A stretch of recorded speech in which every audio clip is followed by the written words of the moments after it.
Okay, we're back. Welcome back to the second half of our class. I'm kind of enjoying that. It's sort of silly. So we pick some. Now, this isn't the same everywhere around the world because in some countries people did not agree with the international standard and they chose instead to use a frequency for usually like a life safety. Like they'll let the fire department use it or the police department use it, something like that. So Wi-Fi should not interfere with those. So one of the things that Wi-Fi will ask you when you activate, if you've ever been on the config, is where are you? Some of them will try to GPS and figure out where they are. Some of them will try to use data from the network to figure out where they are by looking at the GPS that was registered. And it's not really GPS. It's more like longitude and latitude. It's not that accurate. It doesn't need to be. But you're supposed to register your subnets as to the location on Earth they're operating in. So if all I need to do is wait for my DHCP packet, I get my IP address and that of my router, and I go look up my router in DNS in Whois and figure out where it's located. And then I know which country I'm in. And based on that, I turn off any conflicting frequencies. I do it on the fly. So if you're in France or Mexico, you're going to turn off two frequencies that you can use here, for example. And if you walk across the border and very far to where you're connected to a router that's registered, those frequencies should turn themselves off, believe it or not. So you've got a bunch of different frequencies, and it's called spread spectrum because you're spreading your signal out potentially over more than one of these frequencies. The other type of technique that's used is called frequency hopping, where you will use just one frequency, but you will change the one that you use. So when you see on Wi-Fi that you've been associated with a particular channel, channel 44, on my case, I've popped up something on my screen that you can't see on the WebEx. Then you have a hint at the frequency that it's using right now. If I come back later, disassociate and reassociate, I may get a different one. So the host must announce itself to the AP. The AP usually will send a beacon packet that advertises that he's there. And it's a packet that your antenna will get. It will decipher it. It will pull the name of the SSID out of it. It will add it to the list that's displayed in your Wi-Fi table. They don't have to send a beacon packet. Another way to do it is you probe and ask if there's someone there, and they can respond. But some SSIDs they want to remain clandestine. And you have to know the name and what kind of authentication if they use it. So if I say, open up a connection to a different Wi-Fi, and there's one here that, I don't see, you can say connect to a different network, and it'll just ask you to specify the name of the network and what type of security and a password if it's needed. All right, so that's a way to do it. You will usually run DHCP as well. In fact, I know of very few, if any, exceptions. And there's sort of passive and active scanning. Passive scanning is you wait for these beacon frames. Active scanning is you send codes, just like we talked about. You can have multiple access. Obviously, you're not the only one using Wi-Fi in the room at a given time. So one of the things that was different about the acronym, Ethernet uses this, and Wi-Fi uses this. So the difference, obviously, is in the last letter. This one stands for detection, and this one stands for avoidance. So why would Ethernet use collision detection, but Wi-Fi not use collision detection? Why would it use collision avoidance as a means to dealing with the fact that two people might send something at the same time? Not latency, lower, stick with lower. There's something that's much, much lower. You remember what we talked about, the difference between, remember the picture of the expanding sphere, right? So as opposed to if we're sitting at the end of downtown trying to get to a switch, an Ethernet switch, and I ran my cable along Main Street. So my signal is going to degrade with distance just like it does with pictures, but there's no expanding sphere. All of the energy that I insert into this cable goes directly down the cable. none of it gets sent this direction, and this direction. So it's preserved. So it's much stronger when it arrives than a wireless signal would be. Yeah, it's totally spread out. It's exactly like a broadcast. Right? So, and so when I look at the difference between the signal that I'm sending and the signal that I'm receiving, the strengths are completely different. They're orders of magnitude, maybe 1,000-fold difference. And remember how collision detection works. I send a signal, and I listen at the same time I'm sending it to make sure what's on the wire, what I'm putting on the wire is what I'm hearing on the wire is what I'm putting on the wire. So this is exactly what you're doing right now. When you spoke a minute ago, you spoke, but you heard what you were speaking at the same time.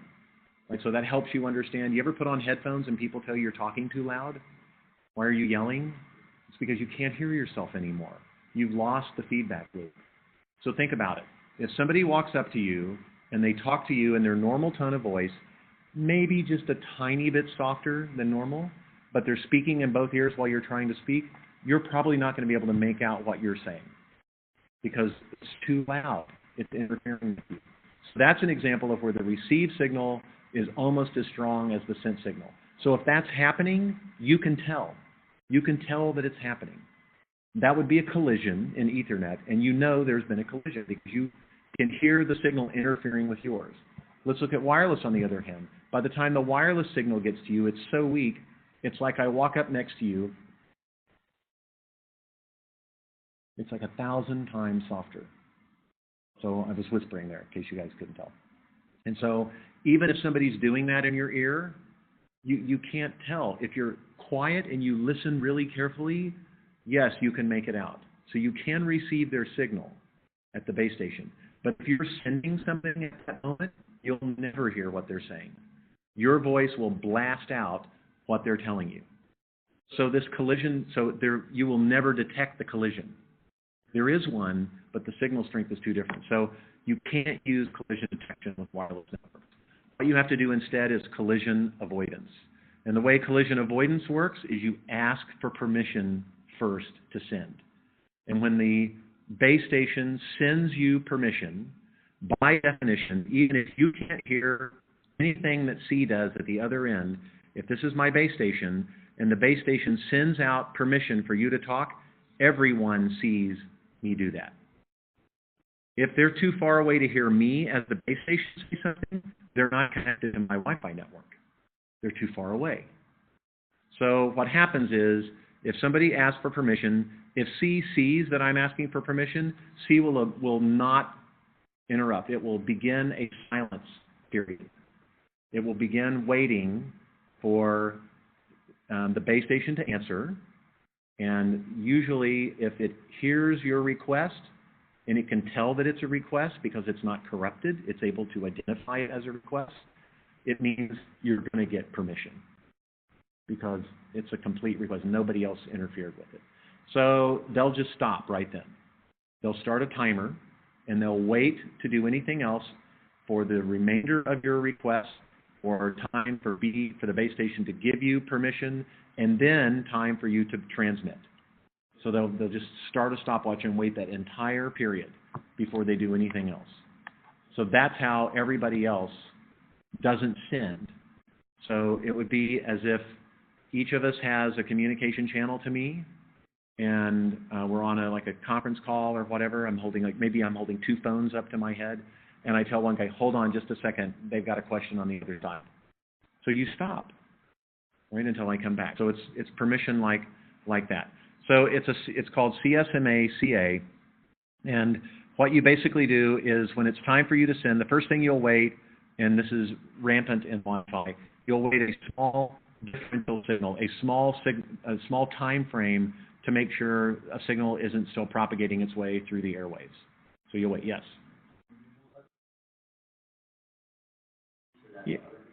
Yeah, but if you do that, then it's no longer a hidden station problem.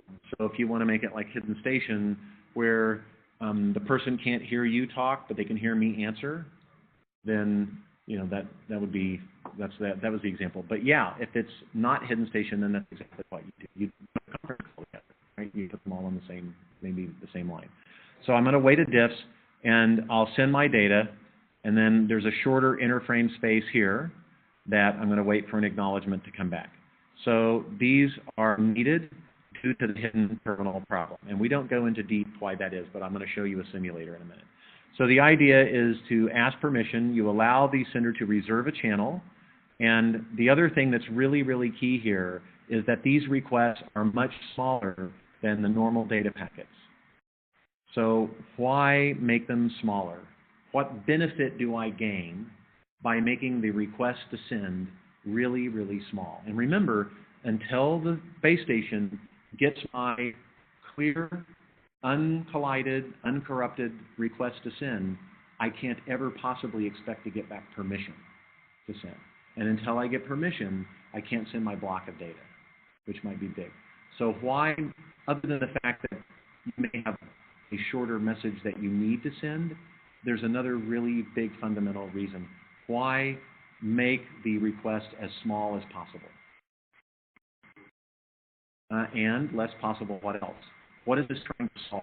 What is the title of this slide? Yeah, so how does having your packet be smaller help you avoid collisions?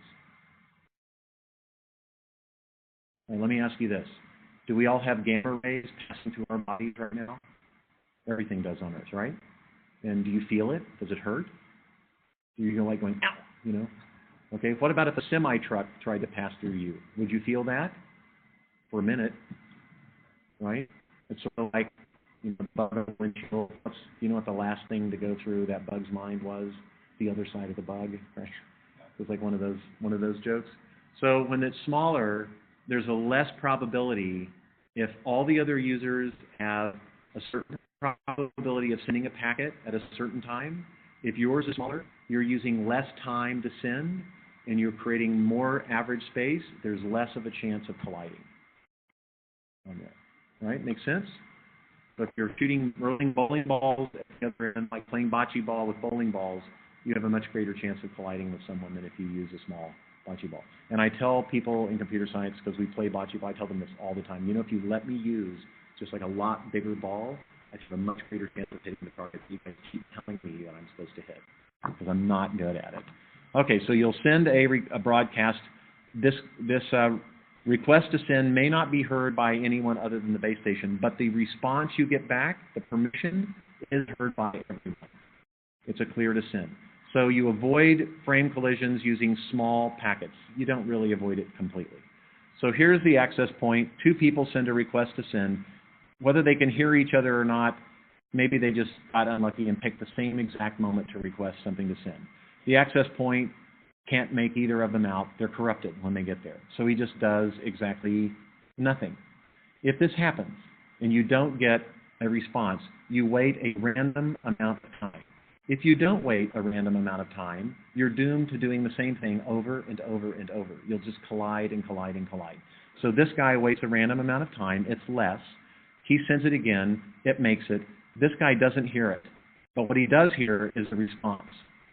He does hear that you have permission. Clear to send is what this stands for. He does hear that, and he begins this time frame where he will not try to ask again until this time down here, until the acknowledgement comes back. So you are free to send your data. Even though he can't hear it, he will wait. He assumes you are sending something because you were given permission after asking to send something. So whether you do or not, doesn't matter. He's going to wait. When the ACK comes back, then he will begin another random waiting time and try sending his request again. Why wait another random time here? Why not immediately send your request? Why, when the network finally becomes available again, why don't you immediately send your request to send? Yeah, during all this, other devices may have shown up with data. They see that the network's busy. They know not to interrupt. And they're just waiting for the network to become available also. And if everybody that's queued up while you're busy sends their request to send as soon as the network is free, it's like flies on a dead dog. Everybody just like attacks at once. I have a lot of country swings. I grew up in Oklahoma, so I'm American Indian. I apologize. So here's a control frame in here. I told you that we changed the frames to allow multiple hops, and here they are. There's, in fact, room for 4 addresses here. So if the way we're going to send something is directly from here to here, then you'll put the MAC address as the destination and H1 as the source, but the router as the ultimate source. So by adding wireless into this, you can actually add things. The reason why you don't see this much is most hotspots are taking the place of a lot of the router functions anyway. It has a hardware address. It has Ethernet out the back. It has a switch technology. There's one right back behind us up there. And so that's the way, those will work. So there's some examples in here of durations of frames and the size of the payload. There's minimum packet sizes, as you guys would expect. You also can have mobility. You can have more than one base station that uses IP addresses from the same pool subnet that is managed by the router. So the hotspot doesn't have to be the device that manages the pool of IP addresses. It can just be a pass-through communication link that will take your payload out of a Wi-Fi frame and stick it onto a wired Ethernet frame. They can just do that. They can work at that layer and leave layer 3 up to here, including DHCP. So this would allow you to move from one hotspot to the next and keep the same IP address. So here's a little test for you. Some point, and if I remember, I'll give it to you as a homework, but probably I won't remember, so you're probably okay. So find out what your IP address is in class, maybe on your phone, and walk down to the other end of SEC and enter another classroom and try to stay close enough to the building that you don't lose Wi-Fi in the meantime. So you keep a Wi-Fi connection. What you want to do is just move to another hotspot. It'll still advertise as the same name. So you're not going to be able to tell by that. You're going to tell by being able to see that you're closer to a different one and you're further away from this one. That will probably be enough, and see if you still have the same IP address. You probably will in this building. There's another reason why you likely will. If you go, and this is one that I also probably won't remember to assign. If you look at the IP address you have for, let's say, your laptop off of Wi-Fi at your apartment or your home, and you leave and you come back a day later, you're going to have the same IP address again. And it's not because nobody else has done anything in the meantime. It's because managing networks is simpler and security is easier if you don't change people's IP addresses. You just try to leave it the same every day, day after day. So they'll try to do that, even if you leave for a week and come back. In fact, it's so upsetting to some operating systems that if somebody else does get your IP, your computer assumes it has that one and it will complain. Somebody else has your IP address. So it's not usually a good idea to have that happen. So rate adaptation is another final thing where you can slow down the rate at which you're sending data so that it's encoded over multiple cycles. This is exactly what we saw with chipping sequences. Slow down your rate of data. So when BER becomes too high, switch to a lower transmission rate to do it that way. Okay, power management is a big deal with Wi-Fi. There are some devices that need to conserve power. We talked about how it's a huge issue with networking. They don't usually have a way of managing it. So with this example with power management, you can tell the AP, I'm going to sleep until the next beacon frames. If you have something to send me, then, like, for example, it's not all one way, right? Data comes from the internet for your device as well.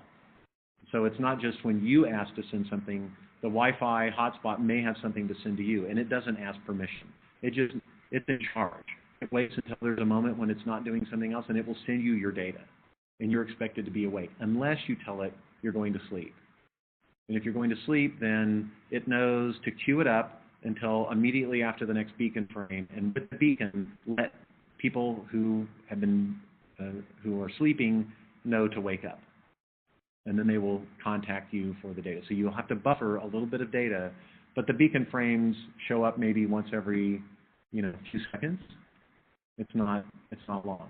This is like when you look at your Wi-Fi hotspot and you put your phone into internet sharing mode and you wait to see how long it takes to show up on the list. Right? So that's an example of how it's not very, very long. And then a different type of networking completely that's also part of 802, the same broad organization at IEEE, are called PANs, or personal area networks. These are really, really small. So Bluetooth fits into this arrangement. So do Zigbee and XBee and some other things as well. They usually organize themselves into master slaves. Most of those seem to do that. So some device gets to be master, and you can actually cascade things. You can have some of these that are asleep and inactive, and you can only manage a certain number of these things at a time, but we've gotten really good at handling these things. Some of the things that are interesting about personal area networks is they are also powerless, meaning not like, well, not like that powerless, but powerless like they have no stored power. They have no batteries, for example. And what you do in those situations is activate or energize the device by getting it close enough to something where it can be pulsed. So I'm going to pull up these and I'm going to show you what one of them looks like if I get really lucky and I can find one really quick here. So 22. Let's do 22 first. Okay, so while that's going, I'm going to see if I can get lucky here. And I don't know, Google Chrome's fine. We'll use Google Chrome. I don't want to do that. Don't really want to show a whiteboard. Don't know why you would think I was trying to show a whiteboard. Totally not trying to do that. Try this again. I was trying to show Chrome. Really plugged device off Chrome. Okay. So what I want to look at is RFID card disassembled. So let's see if we can look at one of these things. That's a proximity card. Let me look at some other images. I don't want to watch a video. I just want to see a picture. Yeah, this is a good one right here. Okay. I really don't want this to start a movie playing. So you see this area, it's actually made up of lots of little wires, and they are formed into a kind of a concentric series of concentric circles. This is a poor example of one, but it's not the way things are built. This one's not bad. Let's see if I can show what this looks like. Bunny's blog, God, I have to be careful. No telling what I'm looking at. And I bought a microscope, this USB power, just to do exactly this, and I need to tear one apart and bring it in for you guys. Okay, so you can see through this one. This one's awesome. This is a collector for radio frequency energy. This is enough to collect power when you get your card close to something. It's pulsing out energy, and it will charge a capacitor inside this device. It only takes a moment, but it will charge it enough to activate a circuit. So it stores enough in a small capacitor and then discharges the contents of the capacitor into an integrated circuit. And that integrated circuit will pulse back. It will usually have instructions to send data. And so it will send the data over an antenna that can then be received by the proximity sensor. So it's the sensor's job to provide the electricity via wireless waves. The device will immediately use that power because it only lasts for an instant and send a signal back over radio waves. And that's how RFIDs work. That's why they're not instantaneous. If there's a lot for it to send, it may need to charge for a few pulses and to do it. This is the way library books are detected. And you can usually tell in library sensors, I don't know if it still works this way, when you step on the mat, you can go dun, dun, dun, dun, dun, dun, dun, dun, dun. Anybody ever notice that? Yep. So it's pulsing. It's trying to energize the tags inside the books so they can pulse back. And if they pulse something back, then they know there's something that was not deactivated properly. So there's storage in these devices as well. And when you go up to the library counter and they drop it into a certain thing, there's an instruction that's given to the circuitry to set the legally checked out or not flag to yes, legally checked out. So they store that. And so when you walk through the thing and it pulses and they give the value of that memory cell, it's either going to be yes, they legally checked it out, or no, and sound the alarm instead. Okay? So pretty simple. You can actually design something to do this. RFID chips are now under a penny, and there's actually been a debate. I'm like not far behind you. I'm about to do the same thing. There's now a movement to put them in high value currency. So to bury them in $100 bills, $50 bills, maybe $20 bills. So I don't think that's far off. and there's going to be kind of a big uproar over this. I'll tell you another thing that's possible that is also as controversial. It's a privacy thing. You can add a custom mix of molecules to a box of to the gunpowder that's used in a specific box of bullets to basically serialize it. So if you find that a weapon's been used and you can collect some of the residue, you can look at the combination and concentration of the chemicals and trace it back, and it'll tell you where it was sold and who bought it, or whatever you want to track at that point, which is also never going to happen. Right? So this would have to be something that would be sort of general in order to tell whether the bill is authentic or not. But that's it. And so there's concern about, well, then how are you going to tell if it's authentic? I mean, if all it has in it is it just answers yes, why wouldn't somebody just cut this out of a bill and just sort of mass reproduce it? Don't you want something more like you do with a credit card, where there's an encoded SHA-256 crypto string that, well, then you can uniquely identify the bill. And so then you know where the bill's been. So if you know it was first used at this guy's bank, you don't know it was him, you know it was his bank, and then it was used at this restaurant where the guy used his credit card the week before, and you can track it down, right? So these things are kind of interesting, but privacy starts to get into this as well. All right, 22. Let's look a little bit at how cellular works. You have a mobile switching center, and these cells look like honeycombs. So they each have a certain geography, and your license may restrict the shape of this.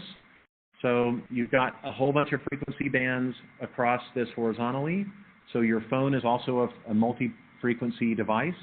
In fact, it used to have multiple antennas in it, and one of the big innovations in the last 20 years, along with popsicle sticks, was trying to figure out how to have one antenna that could receive lots of frequencies at once.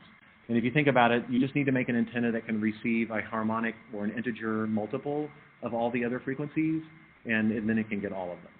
Right? So this is like a bridge that, or has more to do with music, but I don't know if people have music backgrounds like I do. So I'll avoid it. So then you have time slots in here where you're assigned a slot to send your data. So you're given a frequency and time slot. So this looks like a lot of little squares. Think of it as like a lot of users at once. And they use code division multiple access like we talked about. There's a gateway here to the public telephone network. So these mobile switching centers look like another one of the neighborhood buildings to the phone network. And they aggregate all the data together. In the early days of cellular, they actually assigned them a block of numbers based on where this building was built. And everybody's phone numbers came from this block of numbers. So your area code and the prefix, you could tell if it was a mobile phone number by just looking at the number. You knew whose it was. You knew if it was an AT&T cell phone number or Verizon cell phone number. But you can't tell any of that stuff anymore because we don't need to do that. We had to do it then because we couldn't know if a call came in from the public phone network and it was needed to go to your cell phone. The only tables that we had were the area code and prefix. And if this one didn't have a fixed prefix, we never knew to send it to this building. We wouldn't know where to send the call. Now we have enough computing capacity that we can put every number up as it happens. So with 3G, what we did was have a separate internet connection, so you were able to send data separately. When we moved up a little bit in the stack here, you can see there's a radio interface, radio access, and this is just your core ordinary backbone network. Here especially, it's a network that just gets you out to IP. With 4G LTE, we started to combine these networks and collapse them together. Think pushing down costs. Okay? So what we do here is have some of this stuff, and then with 5G that's coming next, we're going to have the ability to do a gigabit per second within a few meters for one user, maybe 50 meters, and everyone will get 50 megabits per second, which is about 7 times faster than what we have now. So imagine your web page is loading, 7 times faster than they do today. That's what will come. That's what is expected. And one of the big drivers for 5G is autonomously moving vehicles, self-driving cars, because they have a lot of data that they need to push out. And the cellular networks want to continue to be the network for them as well. They don't want somebody coming along and building a separate network for those cars. So they're going to enhance their towers to do that. So why are they positioned well to be the network that 5G radios are added to? Why not build a separate network? What makes the cellular network so well suited to providing the network to self-driving cars, as opposed to, say, the wired LAN network like the telephone company has going all over the city? Why do the cellular companies have an advantage? What's different about their network than in the wired network? So anybody could buy, let's say anybody could buy the radios. You could buy the 5G radios as well. So where, let me ask it differently, where is the wireless network? Where is it concentrated? When they decide to put a cell tower in, why did they decide to put it where they decide to put it? And where are those people? Yeah, but be more specific. Where are you right now? You're in a classroom. When you leave here, where are you going? Well, lie, but just make up something. Are you going to leave campus? How are you going to leave campus? In what? A car. A car. There are long transportation routes. The cellular network is already where the cars are. They're concentrated along the vehicles because that's where people are. This is like Willie Sutton in 1904, a bank robber. And when a reporter asked him, "Why do you rob banks?" he says, "Because that's where they keep the money." Right? So the cellular networks have a big advantage here. They're out in the country. They're next to the highway. They're already where you want them to be. So there's some luck planned there. That's one of the things that's driving out. The other thing that's driving 5G is in the Internet of Things. So inside of factories, there's horrible radio interference. There's tons of things that generate radio spectrum because it's all motors and generators and alternators and all that stuff.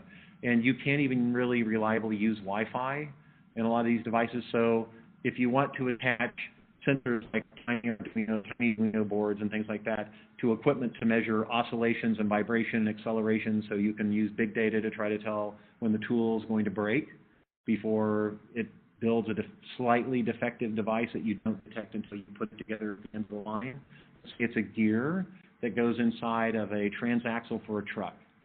And, it looks okay when it leaves that, but the tool was too worn, and you're going to have problems when you try to mesh it together. And they test it by listening. They'll put it together and then they'll listen to the sound. If it's making grinding sounds, not good, right? So you can use IoT devices to detect that, but they generate tons of data. So 5G has got a lot of promise for factories. What you're going to see for 5G that you've never seen before is the robot equipment, milling equipment, and factory equipment manufacturers are going to compete for 5G licenses with AT&T and Verizon and T-Mobile and those guys. And I have no idea how the FCC is planning to manage this. Our auction is this November. We're going to auction off our 5G frequencies in the U.S. this November. And it'll be really worth watching to see who bids on those things. So with LTE, this is more detail than we really have time for, I think. But with LTE, you basically are splitting major components apart.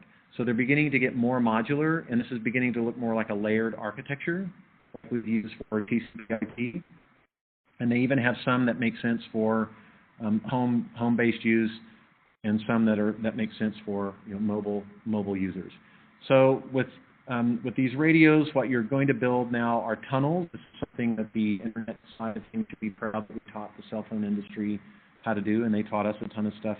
But the technologies are crossing over, they're blending together. So you can build these tunnels to send traffic back to the point where it needs to go. And these are light tunnels, BTP-based tunnels, those are the messages they're carrying, and they're encapsulated in UDP packets. So you obviously don't need TCP for these things as well. So GPRS uses tunneling as well. That's been around for a little while. So this is the link layer, and that's it. Data link layer. So they break it up into lots of other layers. Here's MAC, and the rest of them we don't recognize because we don't use them on Ethernet. But they're basically putting IP on top of it and converting these signals based on whether you're a remote device a mobile device, or you're fixed along the way. Okay, there's different qualities of service. This is another reason why carriers like it. They can charge you more to differentiate your traffic. They can manage their traffic better. It is like freezing in here, isn't it? And I'm never going to complain about it being too hot, I guess, or something, because at least we have air conditioning up here. This is why it's never comfortable downstairs. All we need is drill a big hole and put a fan. Just like pump some of this. You would think after 100 years of building things that you would be able to manage air conditioning better. Okay, so what we're going to wrap up with in this chapter, and we won't probably finish it all today, but we're going to try, is look at how you deal with IP addressing when you're moving around. So we've kind of got an idea that at a link layer, since the only thing the link layer cares about is like at the end of the LAN, so we see this all the time with Ethernet. We're used to moving from one network to the other and not having the world fall apart. That's the way Ethernet works. So there's a complete analogy for that in wireless. What's interesting is what are you going to do about IP addresses? And some of this is a little antiquated, but we still use the solutions for other things. That's why we still teach it. So, and I'll explain what I mean. So you're on a spectrum between how mobile you are or not. And with mobile IP, there's a few new terms. One of them is the network that you normally belong to, from which your IP address is normally assigned by a DHCP server, is called your home network. And let's assume you move someplace else onto the network, and when you do, you're going to be leaving your home router behind. And so for mobile IP, they wrote software that now has to run in this device to help out with what's about to happen. And that package is called Home Agent. That's the program. And you have this permanent address where you are staying, and you move someplace else. But you don't want, let's say, anyone to know that. And this is where it gets a little tortured for a minute, so just hang with me. When you move to someplace else, you're going to be given a temporary address by a foreign agent, and that will be a care of address. You still know what your permanent address was back over here, and now you are aware of this network that you are visiting. So what this algorithm is designed to do is to allow this correspondent to send you a packet to the same place they've always sent you one, and to have the packet get forwarded to where you are. So has anybody ever sent mail to anyone in the military on deployment? So in the military, you're given an address where everything gets sent. But of course, it's not where you are. That's usually secret. They don't say like, well, today he's going to be at this village in Iraq, and so this is where you, in this hut, hiding, so this is where you want to send the mail. So you'll send it to a care of address. And it's called a foreign post office box or an in care of post office box. And you'll see these on envelopes sometimes. That's exactly this type of scheme. You have a care of address where you're going to send something, and then that will take care of forwarding it. So how do you contact a mobile friend? You can let routing handle it, or you can let the end systems handle it. If you let routing handle it, they advertise your permanent address, and they will forward things for you. If you let the end systems handle it, then this is basically you've got to figure out where the person's moved to, and if they forward, then you're going to have to do something. So DNS plays a role in this. If you move from one place to the other in your IP addresses, it'll probably change 10 times today. It doesn't break anything because you don't have a DNS entry. You're not that important. You're not a server that someone's trying to connect to that they need to have sit still long enough that they can make a connection. So what happens if you are a server? Let's say you're in an app development class and you're asked to write a client-server program. The app's going to be on the phone, but the client's going to run, or the server's going to run on your laptop. So if you tell your friends in your apartment complex, hey, download this app and try chatting. It's like a little text program.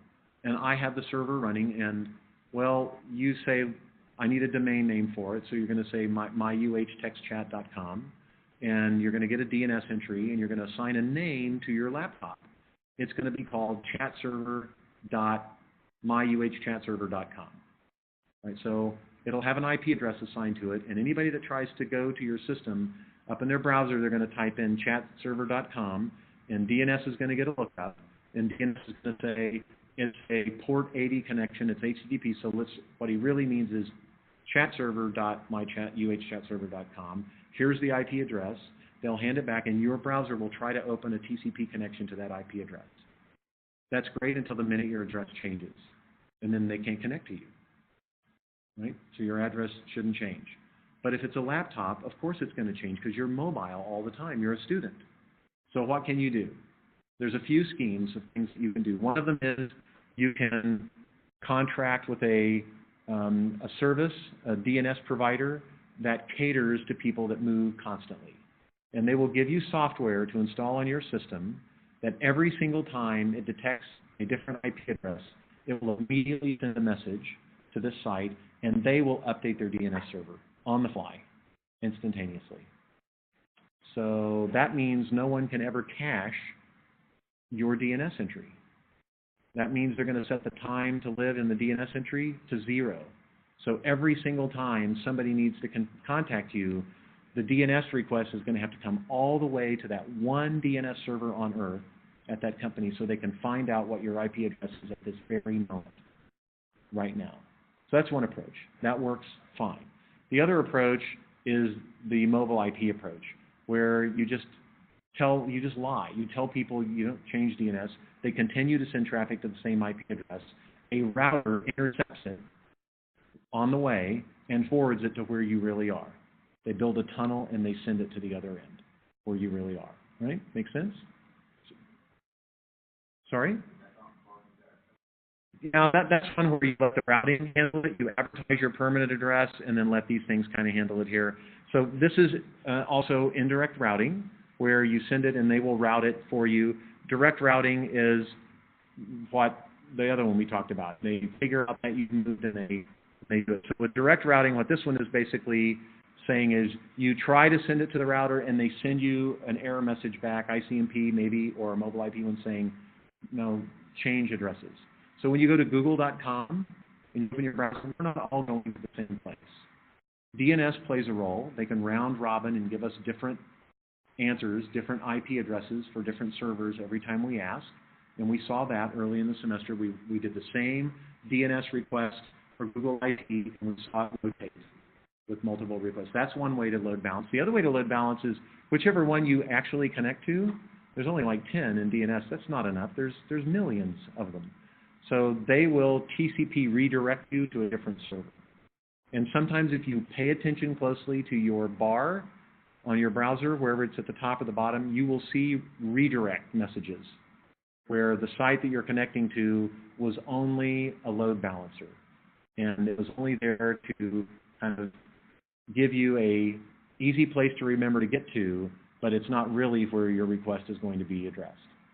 It's going to be addressed by someone else. So this would be like getting to the post office and then they're going to give you to somebody else to actually handle your stuff. The problem is the letting routing handle it isn't really scalable. Okay, so we'll walk through quickly an example of this thing. With this home network, I've moved someplace else to my visited network. I contact the foreign agent, broadcast out and say, is there anybody here who can help me?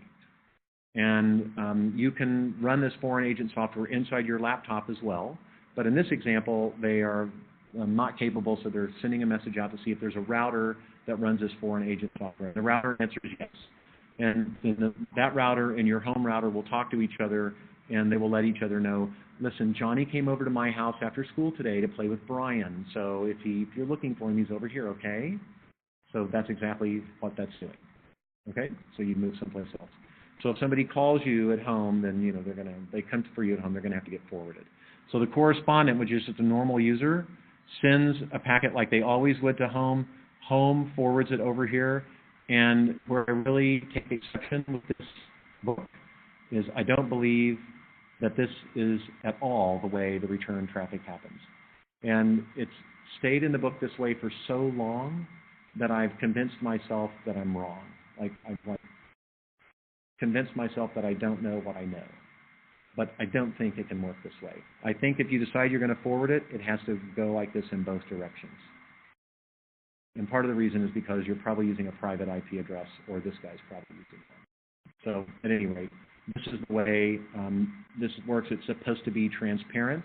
And the other way of indirect routing is, this allows you to move around, basically. You have this care of address. With direct routing, you try to connect. They tell you you've moved, and your connection from that point on is to here. But this is tougher. This is tougher, especially if it's your laptop, because you probably have a private address wherever you go. Wherever you go, you probably have a private address. So you're going to have a IPsec tunnel open to that DNS site anyway. So this goes through this in excruciating detail. What is more fun is to kind of go through a couple of examples in a homework. You'll learn a lot more that way than you will, I think, going through the slides. The slides have just never really totally done it for me. And I want to stop anyway and show you guys a couple of simulators that we need to check out. And it's not here, so it must be here. Really? I don't think that's it either. I haven't lost them again, have I? Okay, good. I don't think this is going to work, though. I think this is the old one. Ah, it does work. It's a miracle. All right, we're going to share. So we'll spend 3 or 4 minutes looking at this one. So this is in, should be in the list, but since it wasn't the place I thought, I better go look here and see. Yeah, it is. So it's in the spreadsheet for class schedules. So here's the thing. I'm going to start this thing going. Everybody hears the carrier signal here. And what I'm going to do is have station 1 send a packet. Okay, let's see what happened here. What happened is I sent a request to send in blue, and the network obviously was busy for me. Station 2 and 3 are both able to hear me. None of us are hidden. This is without hidden terminals. So both of them also see my request, and they immediately detect that the network is busy, and they don't try to send anything. There's a little gap right here. Meanwhile, they've entered this nav mode where they just assume the network's busy. The fact that they heard my CTS means probably the access point also heard my RTS, and in fact, it did, and I'm going to get one back. So the access point at the bottom sends a clear to send back. I receive it, and I begin to send my data. And I'm the only one sending it because the other two are quietly waiting. When I'm done, all these little green slices are these little interframe spacing, these little pauses. I will get an acknowledgement back, and this guy will wait, and they will both wait another little bit tiny longer for the interframe spacing, and then the network is available. So if I resume, 2 can send something now, 3 can send something, 1 can send something. So of course, none of that's fun. Let's screw it up. Let's have 1 and 2 send something at the same time. So what I've done is I clicked on 1 and then immediately clicked on 2. So 2 senses the network is already busy. So clicking on 2 means the application layer sent a message down to the ultimately to the link layer to request that it send something. So IP asked Ethernet Wi-Fi to send something, and Ethernet Wi-Fi said, wait a minute, it's busy. I don't know who's using it, but we have to wait our turn. So what's going to happen when 1 is done? All right, do you remember the part where I told you when the network is available, you wait a little random time? Because if you don't, everybody who's waiting on it to be available, they all send it at the same time, and there's a guaranteed collision. That's the gray number. Okay, so pay attention to the size of this gray, the gray stripe, not number. And I'm going to do it again, station 1, 2. We're going to wait for 1 to finish, 2 comes along, the size is different. You see that? We'll do it again, 1, 2. This time 2 got it first. I'll send 1, 2. It's bigger, 1, 2, 3. 3 was asked for last, but 1 got to go first. So let me reset it and do that one again. 1, 2, 3. So both 2 and 3 are waiting. In this case, 2 got to go first because 2 picked a random number and then got to go. 3 picked a random number, But obviously it was larger. Had it been smaller, he would have had the blue block. But he was still waiting for his random number when he saw the network go busy with this one. So he had to wait. If we do it again and wait for people to finish, 1, 2, 3, sometimes 3 will get to go first. It didn't again this time. So let's try it again. 1, 2, 3. This time it did. You see that? You can come in. This time 3 got to go first because he had a very small interval. So I'm going to give you homework problems to go through these and an exam problem that'll ask you what's going on. Okay, so this is without hidden terminals. With hidden terminals is similar, but nobody will go busy here because they can't hear this guy sending something. So they're going to have to wait till they hear something from the base station before they wait. So there's a higher chance of collisions, basically, and you can make them happen. All right, guys, thank you very much for your attention today. I will see you tomorrow.